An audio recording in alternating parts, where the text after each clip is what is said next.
Welcome to Drunk Bible Study. This show's mission is to read every single word of the greatest story ever told.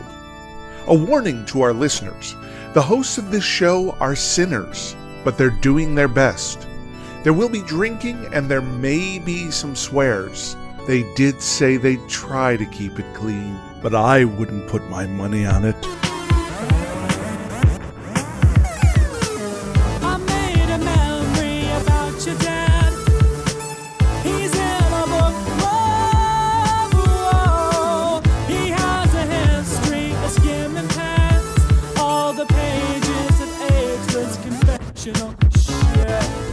I'm Emily, and this is Drunk Bible Study, where my good friends Dedeker and Jace teach me, a born and raised atheist, all about the Bible. I am loving this fan situation that you have going on, Dedeker. Oh, I've been trying to bring fans back for years as an accessory. Yeah. I think they're fantastic. They're really good for social anxiety, I've found. Interesting. Any situation where I've anticipated there's going to be social anxiety or anything like that, having something where it's acceptable essentially for me to just like fidget Sure. with it and like get my energy out and also look cool while doing it and feel cool while doing it, both literally and figuratively, it's quite helpful. Yeah, I've actually, fans have become one of the things that I give to people upon returning from places like Japan and Hong Kong and Shanghai. And I've given them to people who I find maybe need them in a socially fidgeting way. So there you go. Okay. Not just sweaty people. Yeah, I mean, they're probably sweaty too. Right now, most of us are, except for those of you who are in Australia and very lucky to escape the heat. Yes. Wow. This is an exciting day because we're about to get to an exciting story. And I'm not going to spoil it, so don't ask questions, Emily, but you're going to like it. Okay. You're going to like it. Will I know it is my... Yes. Yes. Okay, I think I... That's all I'm going to tell you. That's all I'm going to tell you. Don't. Okay, I already am starting to ask questions and you're like, shut up. Got it. No. Okay, yeah, I don't know. It was like more disciple stuff last time, right? Yeah. More disciples, more miracles. Yeah. I thought for sure I'd be better at remembering all the stuff that happened at times prior. Yeah, especially if it's not something that's really, just huge and exciting. Although I will say it's all been more exciting than most of the Old Testament. Sure. Yeah, remember he went out in a boat and delivered a bunch of parables to people on the beach. Okay. And the disciples were like, why are you doing this? And also, what does that parable mean? And we were like, yeah, we don't know either. Yeah, because he told the parable of the seeds. The seeds that were landing in the wrong places / maybe one landed in the right place, and the whole all the parables. Pearls before swine thing, Got it. A lot of that. And I was like, I don't know what that means. Yeah. Yeah. Okay. And so he told the parable of the sower. So that was the thing with the mustard seeds that, some were on gravel, some were on the road, some landed in They were just seeds. sand. The mustard seed is later. Okay. You're conflating your biblical seeds. Well, he did talk about the mustard seed. He did talk about the fact that a mighty tree comes from such a small seed, but that was a different parable. yeah, you're right. Yes. You're right. The other ones were different seeds. They were some other kind of seed. And then there was the other one where some hooligans came and put bad fake wheat seeds in with the guy's wheat field. The chaff, yeah. That happened too. A lot of different seeds. Yeah. A very seed-heavy episode. Yeah, I don't know what that is. Very, very seedy, for sure. I just noticed when I was looking through the Message translation from last week that we didn't talk about this one, but the way chapter 12 starts, it says, one Sabbath, Jesus was strolling with his disciples through a ripe field of grain. And I just like the idea they're strolling. It just got a lot of swagger. Their cloaks Nice kind of Sunday billowing stroll. behind them. Yeah. I feel like they do, though. They're this pack of men that just walk around, and when they come, people are like, oh, some shit's going to start. It's going to be some miracles or, some people are going to get angry. And yeah, it's cool. For sure. Did they have to disband after Jesus died? The band broke up. Yeah. Did the band break up because the lead singer / Lead singers. he died? And so everyone's like, well, we're not a band anymore because what's the band without, Jim Morrison? Lead singer got canceled. Yeah. Yeah. Can't keep the band together. Exactly. You'll have to find out. Okay. You'll have to find out. Cool. But I'll just say that, the lead singer of Queen, died. But when we saw them a few years ago, they were still amazing. Yeah, well, because Adam Lambert is amazing. Yeah, but I'm saying you wouldn't think Freddie Mercury was replaceable. You're right. And maybe not replaceable, but you can still have a band. Okay, got it. I think I've gotten off track here. I'm not talking about the Bible or Jesus anymore. That's okay. Yeah, I don't know. People would probably be like, you can't replace Jesus. That's blasphemy. People would say the same thing about Freddie Mercury, to be fair. So Yes, that's true. That's true. What are you two drinking? I am still very slowly easing back into my alcohol consumption. So I am having a sparkling water with literally like a quarter shot of gin. Wow. In it. Yeah. Okay. Just really easing it in, you know. What's the sparkling water taste? It's a blood orange. Oh, yum. That sounds lovely. Yeah. What about you? Yeah, I picked up some really tasty sparkling waters. One's blood orange and the other is cucumber melon. It's very refreshing. Yeah. But I'm having neither of those. Surprise, surprise. I made a fancy-ish drink here for myself. This is Senator Negroni? A mezcal Negroni. Whoa. Love mezcal Negronis. They're amazing. Yeah. And this mezcal, we've had this mezcal for a while.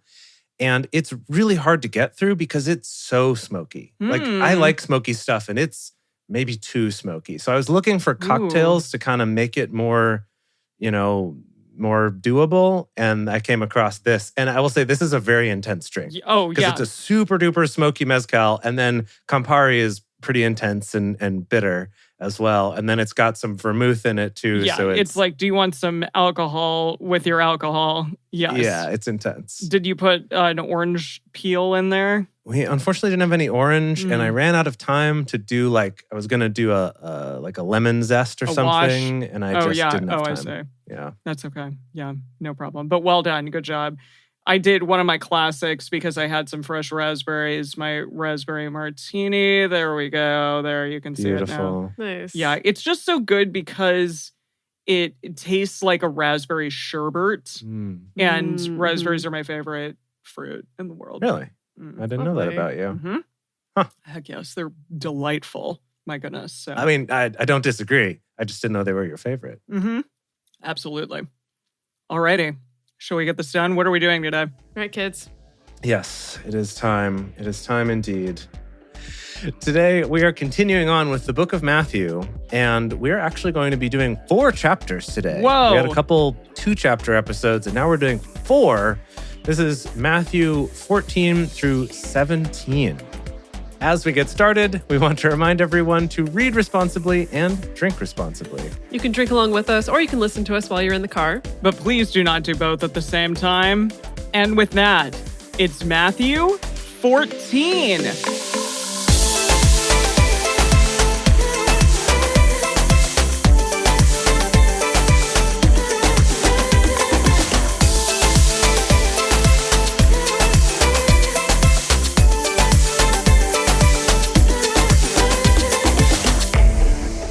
Matthew 14. Here we go. Okay. Right off the bat, I saw this word as I was just glancing, and I don't know how to say it, but I'm gonna try. At that time, Herod the Tetrarch. Yeah, you got it. Tetrarch. Oh, yeah. Yay. What does that mean? So Tetrarch is basically a subordinate ruler. Oh. So it literally specifically comes from the Latin of 4 different divisions of a country. Okay. So I don't know if they're using it in this case, literally referring to 4 different divisions, or they're referring to it just as another word for the fact that he was, a subordinate ruler under a bigger boy. The Roman Empire. Got it. At that time. Yes. Okay. Or what? Alrighty. So he heard the report concerning Jesus. Now, this is Herod too, I'm assuming. Herod the latter. I guess so, because the other one died. So yeah. I guess this one is a new Herod. Yeah. Got it. So he heard the report concerning Jesus and said to his servants, "This is John the Baptizer. He is risen from the dead. This is why these powers work in him." Oh, I didn't realize that was mean? his theory, was he was a zombie.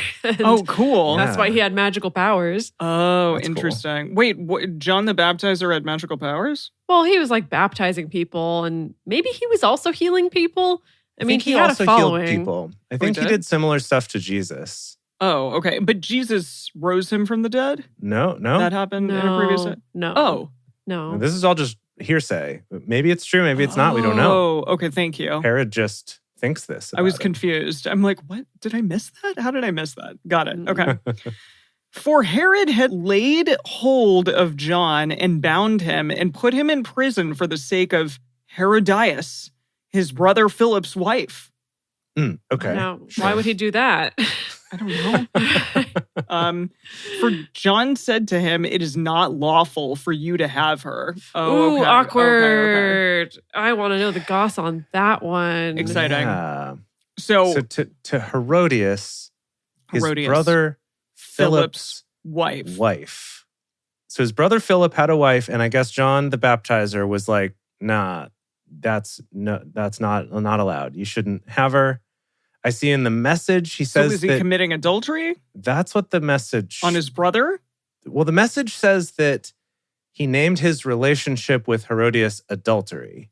Okay. But I don't know if that means his brother's relationship with his own wife or his, it's confusing which pronouns are referring to who. Yeah, it is confusing. Okay, for John said to him, "It is not lawful for you to have her."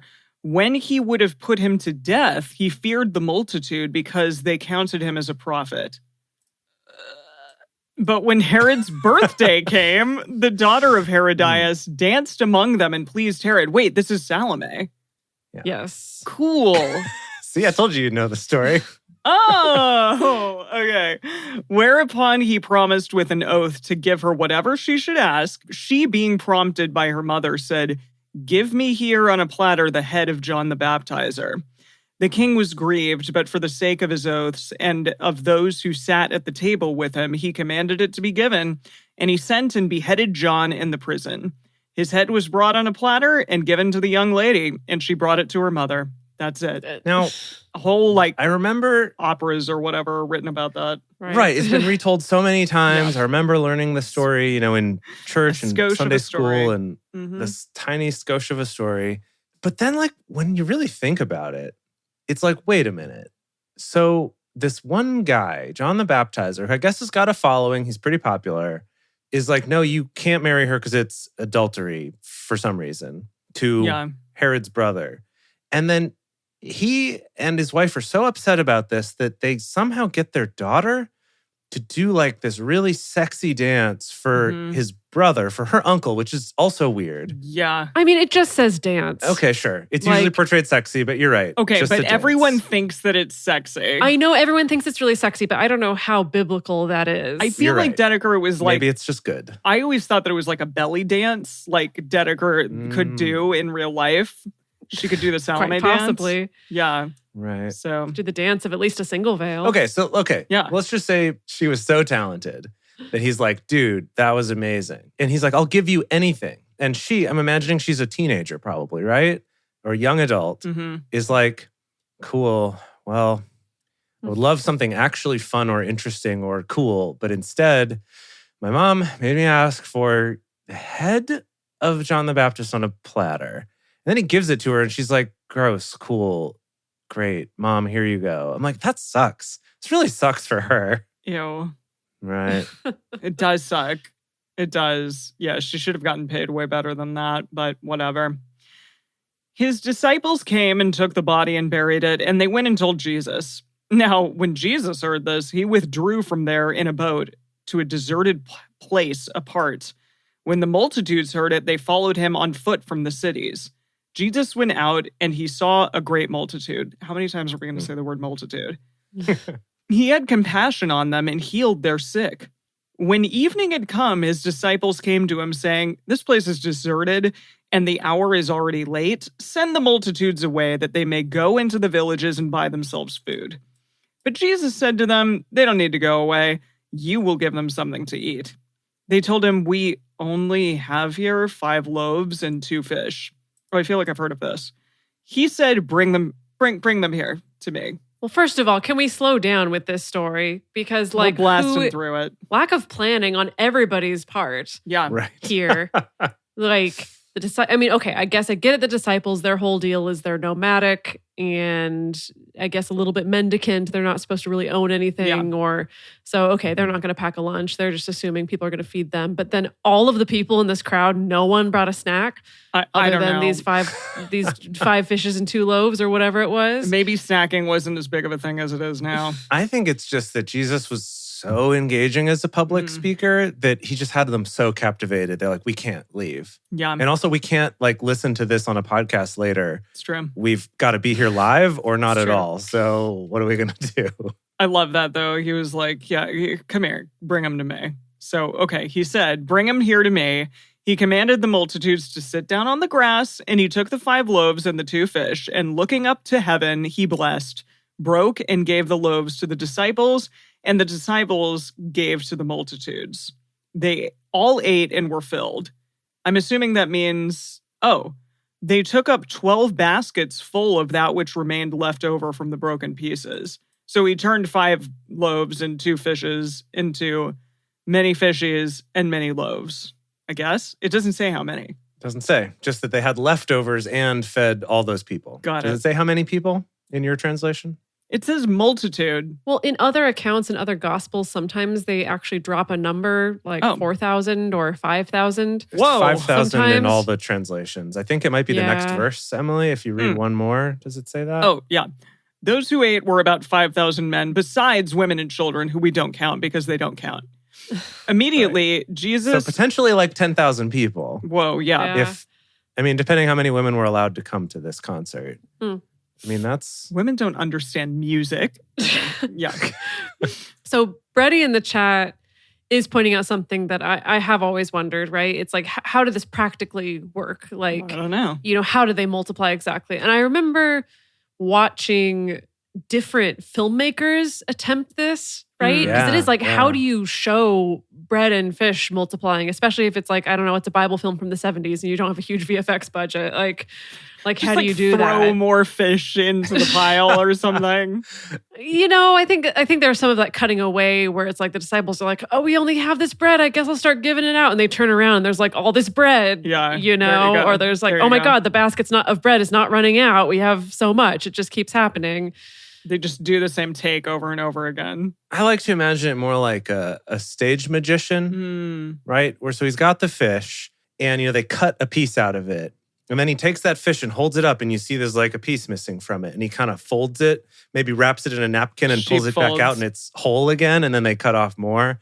Cool. I kind of like to think of it Stage like magician, though, I'm imagining first he pulls one out of his sleeve and then he pulls one out of his shirt pocket and then he pulls one out of his pants pocket and it just keeps... I was trying to come up with a way that he could feed all the people without multiplying the fish or bread because he never says he did that. He just was like, well, no, we'll feed them all with these ones. He breaks it apart, I see. So that's why I'm imagining he pulls off a piece but then does that thing where you cut the dollar bill in half and you fold it and then unfold it and it's back or something like that. That kind of a move. One time, I watched this video of a lady magician doing a routine where she kept Emily, nice. No, I like that women are magicians too. I just was at the Magic Castle and it was all dudes. And I'm like, where are the women? I know. Yet another industry. Yeah. But no, it was actually pretty amazing because she kept pulling this red handkerchief out of different areas, right? So it's she'd hide it in a pocket and then, and she was stripping as she did it. Oh. She was taking off more and more layers of clothing. A thing that I want to go to. And somehow able to pull this handkerchief out of many different places until she is fully naked. Wow. And it ends about as the way that you might think that it would end. And I'll just leave it up to your imagination. But let's get back to loaves and fishes. Wow. Okay, wait, hold on. I have one more. This is not a family-friendly show anymore. Yes. I have one more. What if they're like, but Jesus, we've only got, 2 fish and 5 loaves? Yeah. We've only got 2 fish. And he's like, I don't think that's a problem. And turns around and the fish are, freaking gigantic, huge. The fish become... whale-sized fish. Oh. No, maybe they were the whole time and the whole thing was a funny comedy bit that they were doing. Oh, that's cute. Everyone didn't plan ahead, but Jesus did and got 2 really big fish and maybe some you know, those like long ass baguettes. that like mile long like hoagie bread, right? Like it's gonna make a huge submarine sandwich, and he's got 5 of those. Wow. Okay. It's a miracle of planning rather you than go. a miracle of creating food out of thin air. There you go. Wow. Okay. I'm going to keep going. Immediately, Jesus made the disciples get into the boat and to go ahead of him to the other side while he sent the multitudes away. Get out of here. After he had sent the multitudes away, he went up to the mountain by himself to pray. Do they just have to wait for him? I love that. I guess so. They got leftovers to get through. Yeah, I guess so. Mm. When evening had come, he was there alone. But the boat was now in the middle of the sea, distressed by the waves, for the wind was contrary. In the 4th watch of the night was equally divided into 4 watches, so the 4th watch is approximately 3 a.m. to sunrise. Thanks. Jesus came to them walking on the sea. Oh. When the disciples saw him walking on the sea, they were troubled, saying, "It's a ghost!" And they cried out in fear. But immediately Jesus spoke to them, saying, "Cheer up, I am." Cheer up. Cheer up. I've never heard that translation. Yeah, that's great. And then it says, see Exodus 3:14. Oh, wait. What does that mean? What? Gosh, I guess we have to. What is Okay, that? let me pull it up. Okay. Exodus 3:14. God said to Moses, "I am who I am." And he said, "You shall tell the children of Israel this. I am has sent me to you." That's what it is. He was Wow. name dropping that. Okay. Cheer up, though? Cheer up is new Cheer to up. me. Yeah. I do like that Angry Dorito in the chat is pointing out there's some pretty choice words in the Tyndale version of this. Okay. Let's see, what do we have here? And the shippy was now in the middies of the sea and was tossed with waves, for it was a contrary windy. Contrary windy. Amazing. What does he Oh, say goodness. instead of cheer up in the Tyndale? Oh, good question. What's that, verse 27? Yeah. And straightway Jesus spake unto them, saying, Be of good cheer. Oh, okay. It is I. Be not afraid. Oh. I'm just not used to this social script of it's a ghost. And you're like, cheer up. Yeah. Oh, I see. You're right. It's more like calm down, not cheer I up. know. Yeah, it's Yeah, weird. there he says, don't be afraid. Okay, I missed that. So that was the end of that verse. Okay, Don't be okay. afraid. Peter answered him and said, Lord, if it is you, command me to come to you on the waters. He said, come. Boy. And Peter stepped down from the boat and walked on the water to come to Jesus. But when he saw that the wind was strong, he was afraid, and beginning to sink, he cried out, saying, Lord, save me. Immediately Jesus stretched out his hand, took hold of him, and said to him, You of little faith, why did you doubt? Oh, I've heard that, like, ye of little faith. I didn't know it was about that. Yeah. Dang, it just, I'm sorry, but like both God and Jesus love to test their people all the time. Yeah. Yeah, like an abusive relationship.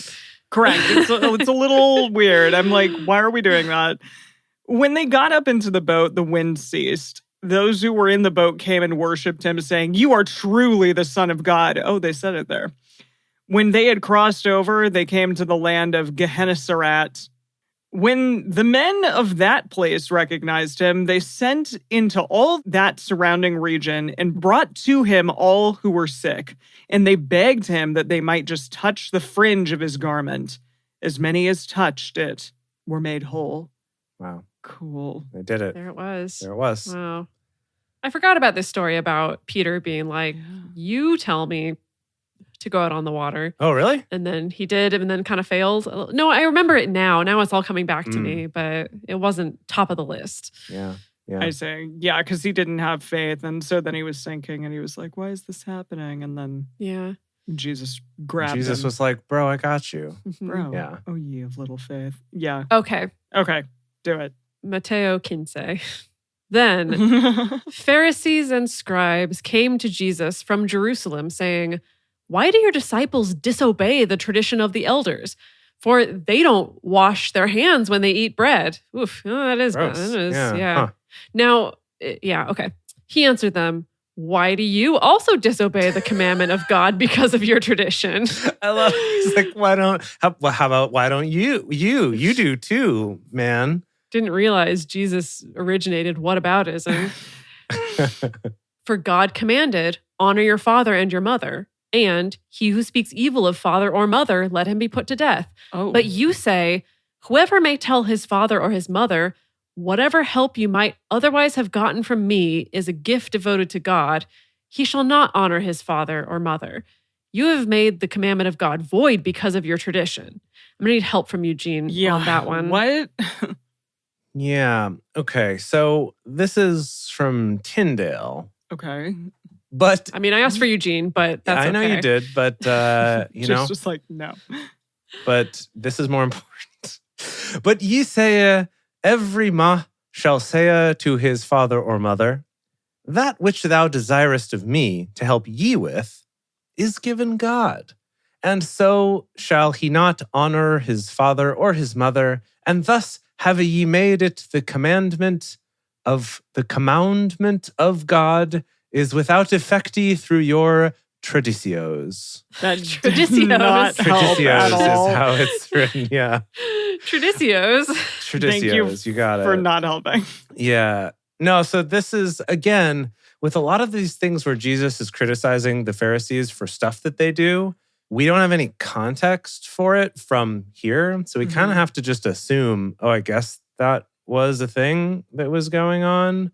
But basically saying that I guess they were making some kind of excuses about not helping their father and mother. Can you read Eugene like I asked? Can you honor your co-host in this moment? I will try. You're not going to like it, though. But Jesus put it right back on them.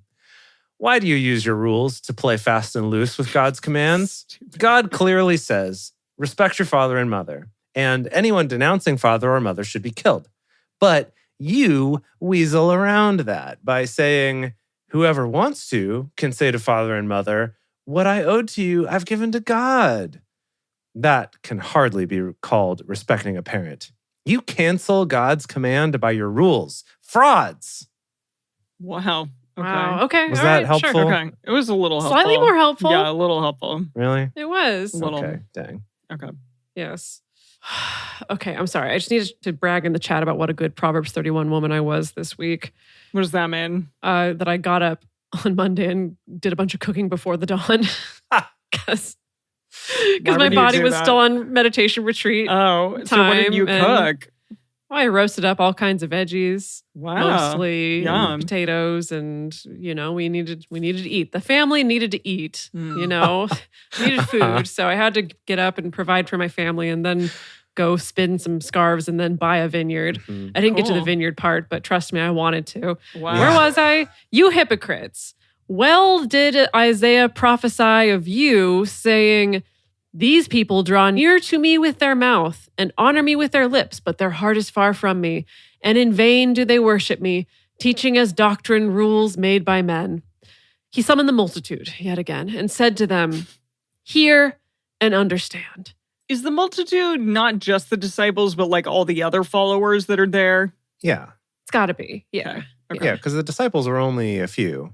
Multitudes is all the fans. Mm-hmm. He said to them, hear and understand. That which enters into the mouth doesn't defile the man, but that which proceeds out of the mouth, this defiles the man. Back to mouth stuff. Can't escape. This Can't does freaking remind escape. me. So many mouths. It does remind me of the Professor Brothers. Oh. Oh yeah, we got to do a viewing of that. Yeah, we should do a viewing of that at Okay. some point. Okay. Maybe after we finish the first of the Gospels, we can watch. There's a Professor Brothers video about Jesus, basically, about his life. Okay. And mouth stuff. And mouth stuff is Okay. involved, yeah. Then the disciples came and said to him, do you know that the Pharisees were offended when they heard this saying? But he answered, every plant which my heavenly Father didn't plant will be uprooted. Leave them alone. They are blind guides of the blind. If the blind guide the blind, both will fall into a pit. That's also where that saying comes from, Emily. I see the blind leading the blind. Yeah. Yeah. Peter answered him, explain the parable to us. I love how many times they're like, what? Yeah. So Jesus said, do you also still not understand? Don't you understand that whatever goes into the mouth passes into the belly and then out of the body, if you know what I mean? But the things which proceed out of the mouth come out of the heart, and they defile the man. For out of the heart come forth evil thoughts, murders, adulteries, sexual sins, thefts, false testimony, and blasphemies. These are the things which defile the man. But Eugene says, and cussing for the last one. oh, good. Well, I definitely am doing that. But to eat with unwashed hands doesn't defile the man. You heard it here wow. first, We came folks. Back around. Yeah. I'm sorry. I don't agree with that, but whatever. I'm willing to bet, though, in this day and age, they're referring to like ritual cleansing of one's hands because they don't understand germ theory yet. No. Right? Right. So for all they know, your hands are just as clean whether you do ritually clean them versus not. So I'm assuming that's what it is, as opposed to him being like, nah, germs are fake. But who knows in this day and age, this modern day and age. Germs are fake. Right. Okay. Yeah. Jesus went out from there and withdrew into the region of Tyre and Sidon. Behold, a Canaanite woman came out from those borders and cried, saying, "Have mercy on me, Lord, you son of David. My daughter is severely demonized." Did we already have an exorcism earlier? Yes, we've had several Okay. of people with demons in them. Remember, he sent the demons into the pigs Yeah. that one time? Cool. Yes. So more. I've never heard the phrase severely demonized. But he answered her not a word. Oh. His disciples came and begged him, saying, "Send her away, for she cries after us." But he answered, "I wasn't sent to anyone but the lost sheep of the house of Israel." Whoa. Wait. I guess because she's Canaanite, Yikes. maybe. That's rough. But Yeah. she came and worshipped him, saying, "Lord, help me." But he answered, "It is not appropriate to take the children's bread and throw it to the dogs." See, yet again. But hold on, she's sticking with it. But she said, "Yes, Lord, but even the dogs eat the crumbs which fall from their master's table." Then Jesus answered her, "Woman, great is your faith. Be it done to you even as you desire." And her daughter was healed from that hour. Okay. I love it. Yeah, he just straight up called her a dog. Yeah, that's horrifying. And yet another freaking test, I guess. I just That's rough, man. I just love that. I mean, sure, he's got his whole anti-Canaanite thing. Sure, that sucks. But I love that he's all about his kind of wordplay and turning things into parables. And she just like hits him right back with one. And he's like, all right, respect. I can't say no to that. Sure. Yeah, I mean, sure. Yeah. Jesus departed there and came near to the Sea of Galilee, and he went up into the mountain and sat there. Great multitudes came to him, having with them the lame, blind, mute, maimed, and many others, and they put them down at his feet. He healed them, so that the multitude wondered when they saw the mute speaking, injured whole, lame walking, and blind seeing, and they glorified the God of Israel. This is basically just the words to Mary Did You Know. Oh, yeah. Oh, yeah, again. I hate that song. Jesus summoned his disciples and said, "I have compassion on the multitude because they continue with me now 3 days and have nothing to eat. I don't want to send them away fasting or they might faint on the way." Can't they you haven't just fainted yet. Make more freaking bread or whatever? This is a repeat. This is a straight up repeat. Oh. What? Wait. We got a drink for repetition. The disciples it said is. to him, Oh, it is. "Where should we get so many loaves in a deserted place as to satisfy so great a multitude?" Oh, Jesus said to them, "How many loaves do you have?" They said 7. that's a different number. And a few small fish. It's different. That's a different number of fish. Uh-huh. I didn't think that within the same gospel we'd have differing accounts. Now that's funny. Yeah, I didn't realize that either. Yeah. He commanded the multitude to sit down on the ground. Sit down. And he took the 7 loaves and the fish. He gave thanks and broke them and gave to the disciples and the disciples to the multitudes. They all ate and were filled. They took up 7 baskets full of the broken pieces that were left over. Those who ate were 4,000 men, besides women and children. Wow. Then he sent away the multitudes, got into the boat, and came into the borders of Magdala. Wow. That's the end of that chapter. Wow. I think this is further evidence for my theory that this was all sort of a cool stage magician show that he was doing. I love that. It was so popular. Touring act. That he went and did it again. Yeah, exactly. It's a touring show. I just watched The Prestige recently, which is a great movie, by the way. But yeah, they're doing the same. They're like 100 nights only. Here we are doing the same freaking thing over and over again. And I just went to the Magic Castle, and Jace, like you and I think went there literally like 10 years ago for the first time. There was a dude doing the exact same thing as he had done 10 years ago. I was like, I remember that trick. It was the same dude for sure? It was the same dude doing the same trick, 100%. Wow. I'm like, I've seen that trick before. Huh. I've seen it a couple times before. Wow. Interesting. Whatever. Wow. I mean, okay. Did you shout that? But have you seen a lady pull a handkerchief out of... but now I want to. Don't we all? Yes. Don't we all? But before we do that, before we get to more magic tricks on this amazing touring production of Jesus and the Disciples, we're going to take a quick break to talk about some ways that you can spread the word to all of your loved ones about this show. Anyone that in your life that you think would be into the somewhat irreverent and hopefully fun and maybe a little bit educational time that we have on this show, we would love to have them here. So please tell them about it. And if you're able to come to the live shows, we have a blast here with everybody, trying not to be too distracted. And you get to hear all the, accidental swears and mistakes and things that don't make it into the final episode. So if that sounds like a good time to you, come check us out. Go to drunkbiblestudy.com/live to get information about where you can check out the live shows, or you can follow us on Twitch at Drunk Bible Study. And also, we have a Patreon, and we would love your support there. If you enjoy the show, give us a few bucks each month to become a parishioner. And as a thank you, we have things like early releases of episodes, personal toasts on the show, Emily's drink recipes, which are always very beautiful, and of course, our undying affection and as many loaves of bread as we can spare. And we're back. And it is time for Matthew 16. I had a request to read the title that Eugene gave this chapter. And the title is Some Bad Yeast. Oh. Yeah, a little bit.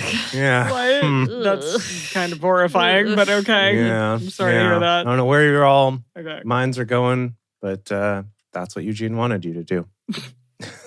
Chapter 16. The Pharisees and the Sadducees came. Can I just say, like, when I saw that word, I was like, the sausides, which is not what it is. The sausages. But I thought it was like super sousy. Okay, so Fun. I see. They are a little bit saucy at Cool. times. Cool.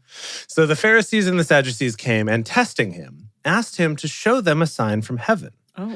But he answered them, "When it is evening, you say, 'It will be fair weather, for the sky is red.' In the morning, 'It will be foul weather today, for the sky is red and threatening.'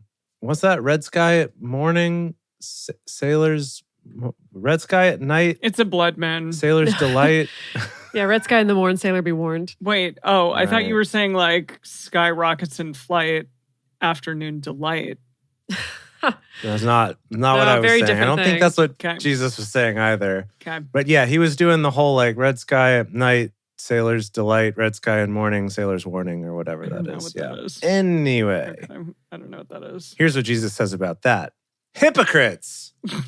You know how to discern the appearance of the sky, but you can't discern the signs of the times. Do you know the times? An evil and adulterous generation seeks after a sign. Oh, he's back on this again. I saw the sign though. Yeah. Okay. And there will be no sign given to it except the sign of the prophet Jonah. Again, this is a repeat too. Yeah, call back to Jonah Call unexpectedly. back to Jonah. Wait. Can I just ask, like, we're going to see the same thing 4 times, but he's going to do the same thing within each book again 4 times too? Wait, what? No, what are you talking about? Wait, it's a call. Are you saying that this is a callback to Jonah? Or is it a callback to something that Jesus did already? No, I'm saying that Or talked about? when people asked for a sign, he was like, this generation's Yeah. stupid. They want signs. No one gets a sign. Oh, except for the sign of Jonah. Yeah, so 'Cause we're he was going to in a get whale. callbacks upon callbacks upon callbacks if we read this whole freaking story 4 times. We're going to be drinking a lot. Yes. Yeah, potentially. Yeah. Whatever. Yeah. I'm going to drink. Okay. He left them and departed. He just said that and walked away. Mic drop. Bye. The disciples came to the other side and had forgotten to take bread. How convenient. No. Jesus said to them, "Take heed and beware of the yeast of the Pharisees and Sadducees." Oh. Ugh. They reasoned among themselves, like they're trying to figure out what he meant by that. They reasoned among themselves, saying, "We brought no bread." Jesus, perceiving it, said, "Why do you reason among yourselves, you of little faith, because you have brought no bread? Don't you yet perceive, neither remember the 5 loaves for the 5,000 and how many baskets you took up, nor the 7 loaves for the 4,000 and how many baskets you took up?" Okay, so this was 2 distinct instances. It wasn't just a weird repeat. Right. No, and Jesus is Okay. pointing out, look, we've done this show twice already. Okay. What are you stressing about? How is it that you don't perceive that I didn't speak to you concerning bread, but beware of the yeast of the Pharisees and Sadducees? Wait, what is happening? I don't know. Then, okay, Does here. anyone read this and they're like, yeah, obviously. Duh. Then they understood Oh. that he didn't tell them to beware of the yeast of bread, but of the teaching of the Pharisees and Sadducees. I think that was the whole reveal there. Okay. They were like, bro, it's a metaphor. Shit. Yeah. I didn't, oh man, I feel stupid now. Now, when Jesus came into the parts of Caesarea Philippi, cool. I always heard that as Philippi. Oh yeah, I've probably heard that before too. Caesarea Philippi, he asked his disciples saying, "Who do men say that I, the Son of Man, am?" What? This one's in Jesus Christ Superstar as well, I think. Oh, what does he say? What does he say? Or maybe Godspell. But it's that whole who do they say that I am? Is one of the classic Jesus lines. Okay. So who do men say that I, the Son of Man, am? They said, some say John the Baptizer.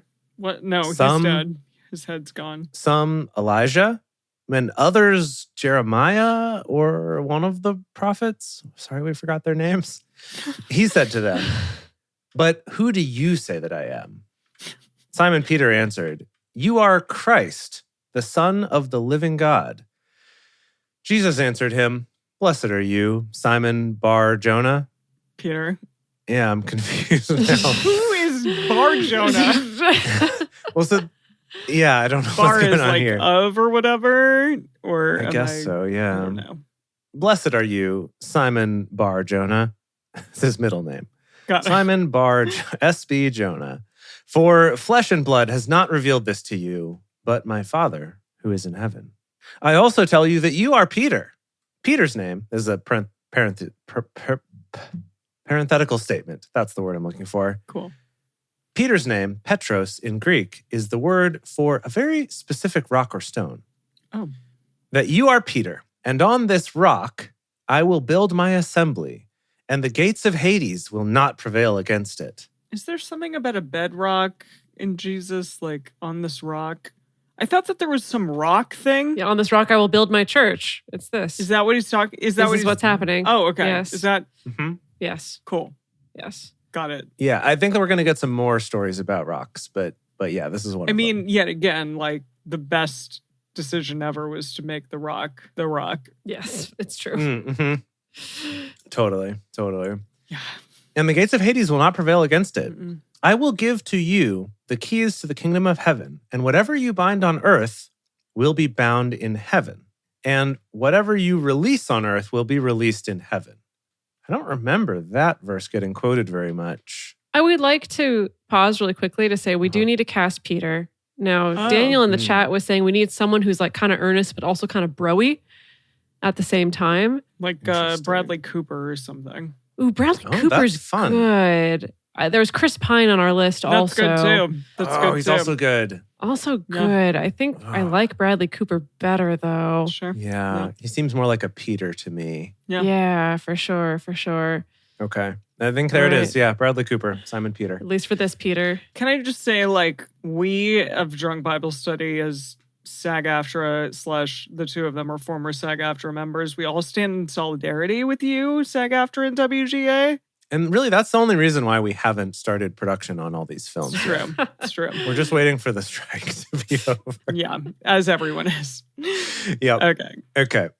So I'm looking at the Message translation, trying to understand what we just read. So he says, you will have complete and free access to God's kingdoms. Keys to open any and every door. No more barriers between heaven and earth and heaven. A yes on earth is a yes in heaven.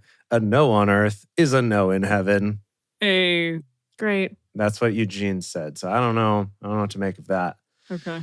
Then he charged the disciples that they should tell no one that he is Jesus the Christ. What? Also, just before we move beyond this, I was always taught that, so this is the interpretation I was taught, was that this is Jesus essentially charging Peter with the mission of building the church. And that's why Peter became the first pope. Is there a book of Peter? No. Allegedly? Oh.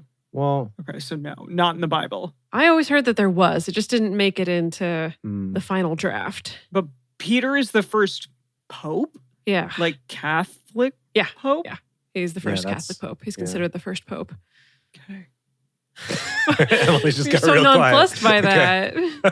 Whatever. I mean, what am I going to do with all this information? I just got to let it wash over me. Okay. Uh-huh. Okay. From that time, Jesus began to show his disciples that he must go to Jerusalem and suffer many things from the elders, chief priests, and scribes, and be killed, and the third day be raised up. This is our first time. Oh, he's already saying Yeah. that this shit's going to happen. Yeah, he's like, look, dudes. Look, dude, really like, I'm going to be suck, real but- for you. I'm going to be real with you. Yeah. He hasn't even, like, had his moment of despair. Oh, yeah, no. He just knows it's going to happen. Yeah. Does that happen? Or was it just in Jesus Christ? You'll see. You'll find out. Whatever. Now, okay, so he said that, and Peter took him aside and began to rebuke him, saying, far be it from you, Lord. This will never be done to you. He's like, give it a minute. Okay, it will. But he turned and said to Peter, get behind me, Satan. You are a stumbling block to me, for you are not setting your mind on the things of God, but on the things of men. This is like a lot of like good and evil stuff. I just learned recently from the Daily episode that Italy, like far right Italians, are very into the Lord of the Rings because of its depiction of good and evil. But like that's what this feels like. It's like Jesus and Satan and get behind me, like I'm gonna save you from the Satan and stuff like that. I mean, far right Christians are also pretty into Lord of the Rings. Same reason.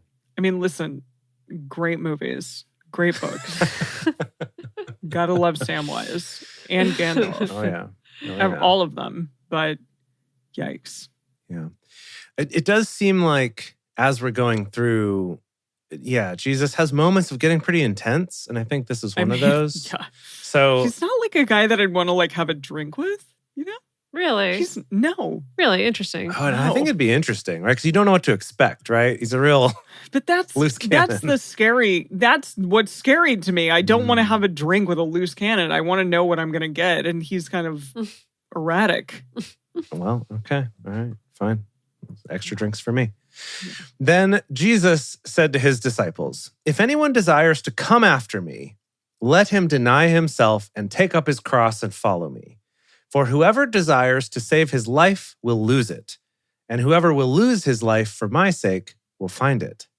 For what will it profit a man if he gains the whole world and forfeits his life? Or what will a man give in exchange for his life? For the Son of Man will come in the glory of his Father with his angels, and then he will render to everyone according to his deeds. Most assuredly, I tell you, there are some standing here who will in no way taste of death until they see the Son of Man coming in his kingdom. Hot. Any attempts at interpreting that? No, I'm so worn down already.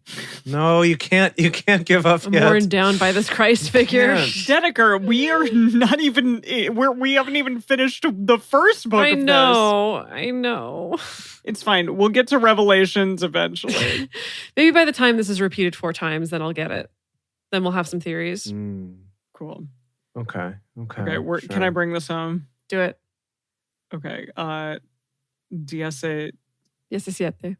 Siete. Yeah. Siete. DSA siete. After 6 days, Jesus took with him Peter, James, and John, and his brother, some guy, and brought them up into a high mountain by themselves. He was transfigured before them. Ooh, what did he turn into? Oh. His face shone like the sun, and his garments became as white as the light. He became Gandalf the White. Whoa. I think that's what's happening here. Cool. Oh, I have come back to you at the turn of the tide. Yeah, exactly. Okay. Yeah. I gotta watch those movies again. I'm sorry. Yes, the far right may love them, but they are really good. Behold, Moses and Elijah appeared to them talking with him. That's some Whoa, cool. freaking end of Return of the Jedi shit right there. There's some Force ghosts for sure. Got it. Okay. Sure. Peter answered and said to Jesus, Lord, is it good for us to be here? No, he's saying it is good. It is good. Oh, okay. Sorry. I thought he was being can I just go? Should we leave you guys be? Lord, it is good for us to be here. If you want, let's make 3 tents here. 1 for you, 1 for Moses, and 1 for Elijah. They're definitely apparitions or whatever, right? They're not real or whatever. I want to read you the message, but I need you to finish verse 5 first. Oh, okay, fine. When he was still speaking, behold, a bright cloud overshadowed them. Behold, a voice came out of the cloud saying, This is my beloved son, in whom I am well pleased. Listen to him. Sorry, that became Sean Connery. Yeah, but this should be The Rock, though, right? I don't know how he sounds. He's just whatever, blah. I am a big man. Okay, what does Eugene have to say? Yeah. Okay. So also, that's the first time God has said anything in quite a minute. It's true. You're right. Yeah. Okay, so Moses and Elijah were there in deep conversation. They saw the vision. Mm-hmm. So verse 4, Peter broke in.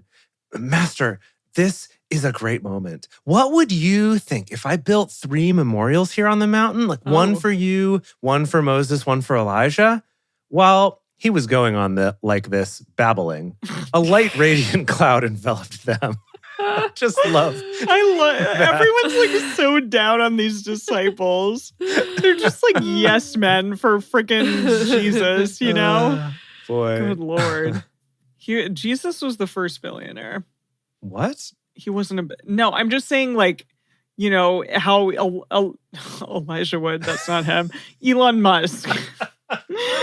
Elon Musk. Okay, yeah. All I'm saying is that we used to worship these figures, but now we worship people like billionaires. Do we? Because we see them, I don't know, some people do. Some people see them as the pinnacle of success and all of this stuff.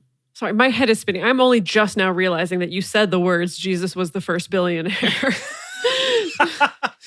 It was so out of left field that you just could not. He wasn't. He obviously wasn't. I just mean that he was the first person that a bunch of people were like, holy shit, this guy. That one down. We have to do everything that he says. That's interesting because I feel like it's more at this time, the analogy would go more that Jeff Bezos or Jeff Bezos.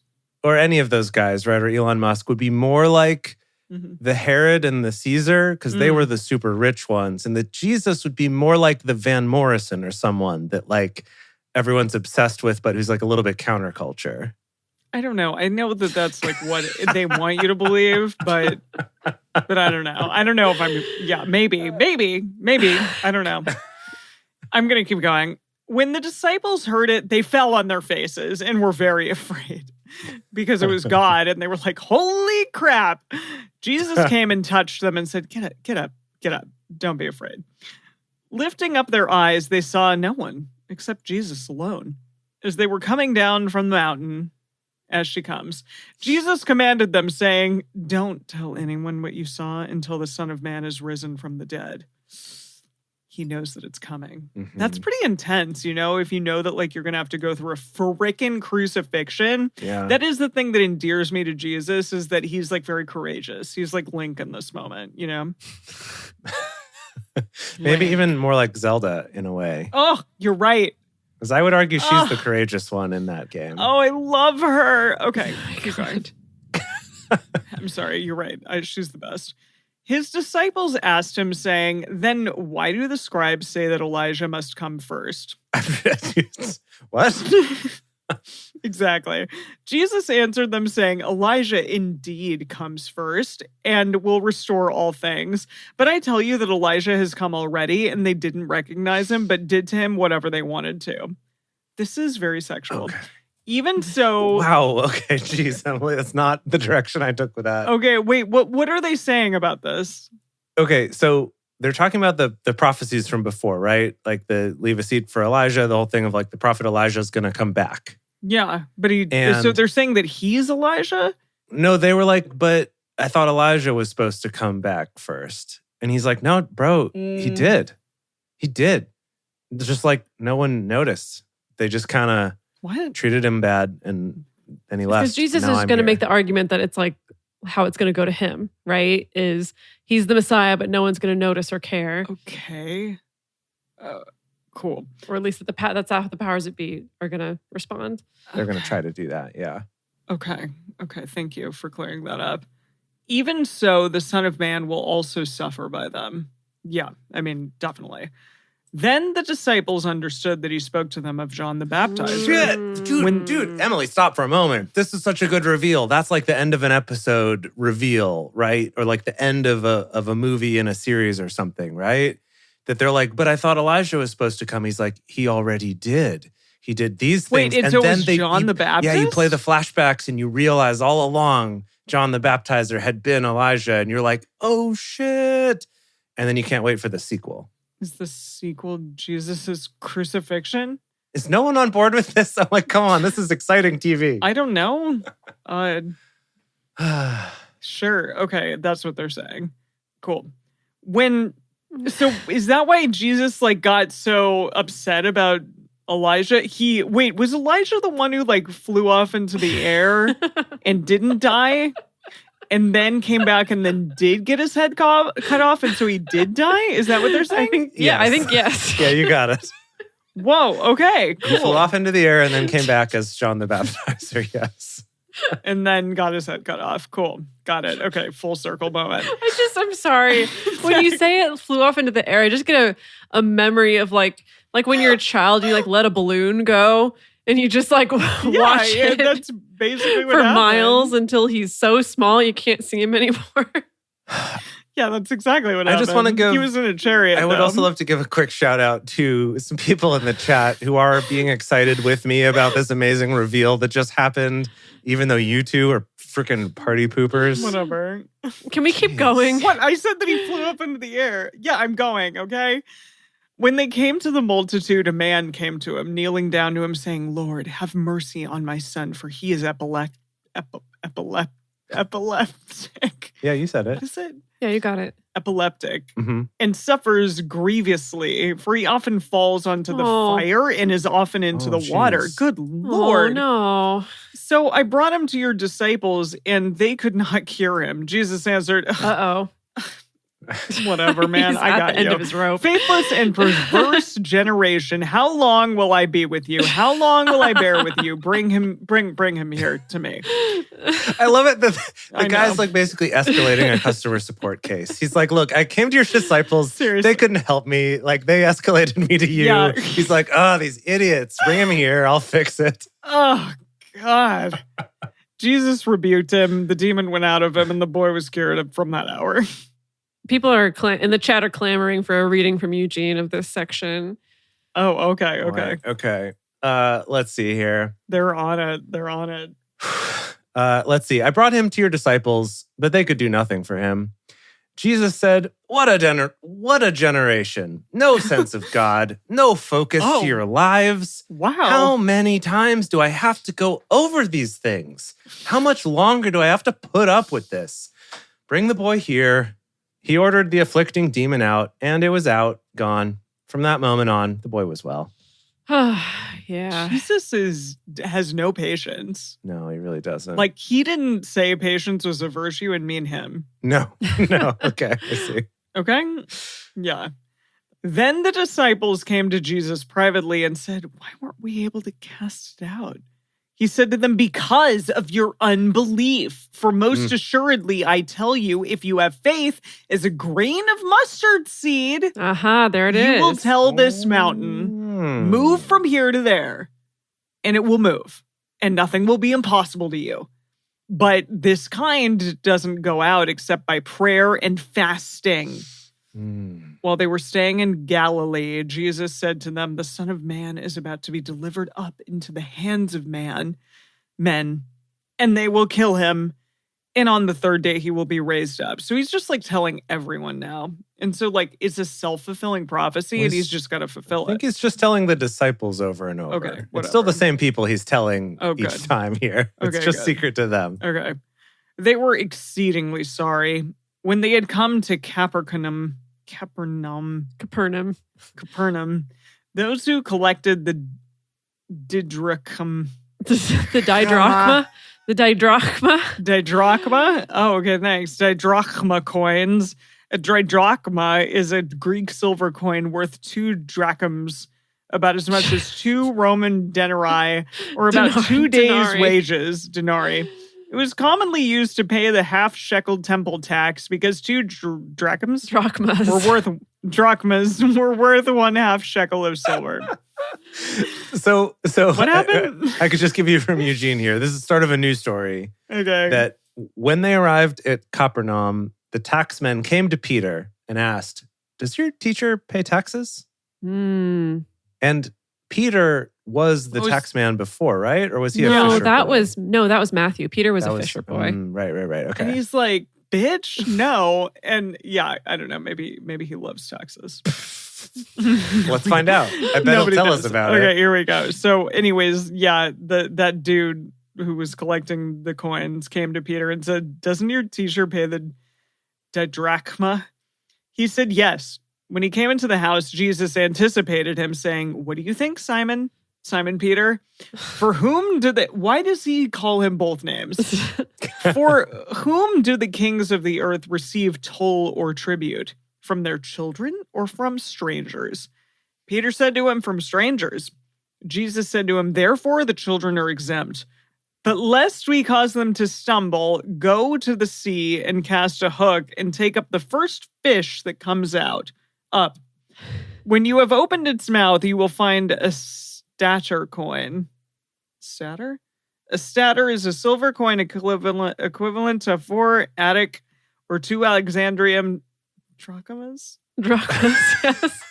Or a Jewish shekel, just exactly enough to cover the half-shekel temple tax for 2 people. Take that and give it to them for me and you.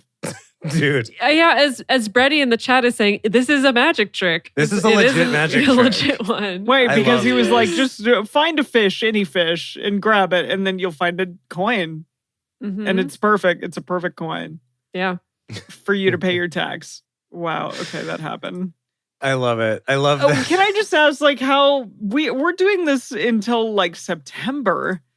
Is there a lot of time, right? Is there a lot of time after when Jesus is dead that we're reading? There's some time because he comes back. Or when Jesus is gone in the sky after? No. Does he go the way of Elijah and like go off in a chariot? Emily, you're just going to have to wait to find out. Whatever, okay? I can ask questions. You don't have to answer. Sure. I love this story here because it didn't go the direction I expected, right? Where the tax collector came and I expected a lesson or something. But instead, Peter's like, yeah, he pays taxes, totally. And then when he came to Jesus, Jesus is like, dude, like, do kings' kids pay taxes or like just strangers? And he's like, yeah, just strangers. He's like, right? Doesn't that suck? Yeah. Anyway, we don't want to get in trouble. So go fish and you'll find a gold coin in this fish's mouth. It's just like, wait, what? I love at that point, he's just like, I cannot have another 6-hour conversation and debate with the Pharisees about this. Just go get a fish. Yeah, just take care of it. Jesus is sassy, is what I've learned. He's really sassy. Folks. Yeah. God, there's so much. There's so much. I know. There's a lot. It's My head is spinning. I still feel like I felt right after retreat where I'm just like, this is going so fast. I can't keep up. I want to get off. It's going too fast. I mean, but by the time the fourth iteration of this rolls around, I feel like we'll be pretty in the groove of understanding what's going on. Be like, yeah, we heard that again. I'm curious because the last one, John, is supposed to be the most differentest of all of them. And so I am curious if it's like, we'll be like, yeah, we're in a groove now, and then be like record scratch. Like, wait, what? I don't know. We'll see. Okay. Yeah, we'll see. But John is not John the Baptist. It's a different John that is John. Totes different John, yeah. Cool. Yeah. Who's it? Peter, Paul, and Mary? What is it? What? Matthew, Mark, Luke, and John. Yep. Yes, you got it. Okay. All right, we're gonna be done now. Okay, great. Let's be done. Let's be done now. Okay, thank you. Turn on the music for joining us for a Bible study today. If you want to join the audience in our live stream shows, follow us on Twitch at Drunk Bible Study or go to drunkbiblestudy.com/live. If you want even more Drunk Bible Study, including early releases, cocktail recipes, personal toasts on the show, and more, become one of our patrons at patreon.com/Drunk Bible Study. If you enjoy the show, take a moment to subscribe and write us a nice review on iTunes, letting other people know what you like about it. You can also join fellow listeners in the Drunk Bible Study Fans and Fellowship Facebook group or on our Discord server at discord.drunkbiblestudy.com. Find us on Twitter at Drunk Bible Cast, on Instagram at Drunk Bible Study, or send us an email to info@drunkbiblestudy.com. Drunk Bible Study is created and produced by Jace Lindgren, Dedeker Winston, and me, Emily Matlack. Our theme song is Book Club by Josh and Anand from their album Home of the. For more information, visit us at drunkbiblestudy.com. I made a memory about your dad. He's in a book club. Whoa. He's got a history of skimming past all the pages of ageless confessional